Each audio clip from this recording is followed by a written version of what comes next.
ക്രൈസ്തവ കൂട്ടക്കുരുതികൾ കൊണ്ട് കുപ്രസിദ്ധമായ നൈജീരിയയിൽ ഇസ്ലാമിക ഗോത്രവർഗമായ ഫുലാനികൾ ചുക്കാൻ പിടിക്കുന്ന കൊലപാതകങ്ങളും തട്ടിക്കൊണ്ടുപോകലുകളും അതിക്രമങ്ങളും അടുത്തിടെ വർദ്ധിച്ചിരിക്കുകയാണ്.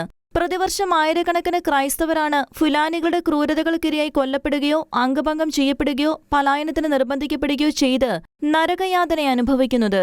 എന്നാൽ പ്രസ്തുത സംഭവങ്ങളിൽ സർക്കാർ അജ്ഞാതരെന്ന ലേബലിൽ അക്രമികളെ സർക്കാർ സംരക്ഷിക്കുകയാണെന്ന ഗുരുതര ആരോപണമാണ് നൈജീരിയയിലെ മാർക്കുഡി രൂപതാ വൈദികനായ ഫാദർ റെമിജിയൂസ് ഇഹ്യൂള ഉന്നയിക്കുന്നത്.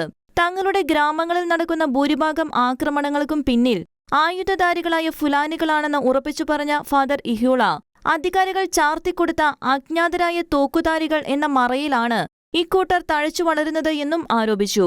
അക്രമികളെ ഫുലാനി ഗോത്രവർഗക്കാർ എന്ന് പരാമർശിക്കരുത് എന്നും പകരം അജ്ഞാതരായ ആയുധധാരികളും കൊള്ളക്കാരും എന്നു മാത്രമേ പറയാവൂ എന്ന കർശന നിർദ്ദേശം 2 വർഷങ്ങൾക്ക് മുൻപ് മാധ്യമങ്ങൾക്ക് ലഭിച്ചിരുന്നതായും അദ്ദേഹം വെളിപ്പെടുത്തി.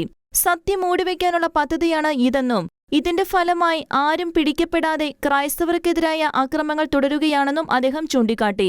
മാർക്കുഡി രൂപതയിൽ മാസം തോറും നടക്കുന്ന ആക്രമണങ്ങളെക്കുറിച്ചുള്ള വിവരങ്ങൾ ശേഖരിച്ചുകൊണ്ടിരിക്കുന്ന ഫാദർ ഇഹ്യൂള ACI ആഫ്രിക്കയ്ക്ക് നൽകിയ അഭിമുഖത്തിലാണ് അക്രമികളെ സംരക്ഷിക്കുന്ന സർക്കാർ നിലപാട് ചൂണ്ടിക്കാട്ടിക്കൊണ്ട് രംഗത്ത് വന്നിരിക്കുന്നത്.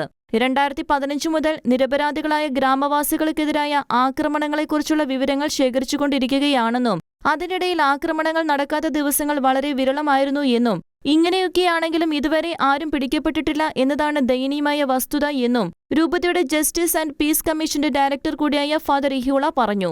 അക്രമികളുടെ അനുഭവമുള്ള ധാരാളം പേർ നൈജീരിയൻ സർക്കാരിൽ ഉണ്ടെന്നും അക്രമികൾക്ക് ഉന്നത കേന്ദ്രങ്ങളിൽ നിന്നും സംരക്ഷണം ലഭിക്കുന്നുണ്ടെന്നും അദ്ദേഹം ചൂണ്ടിക്കാട്ടി. International desk, Shekinah news.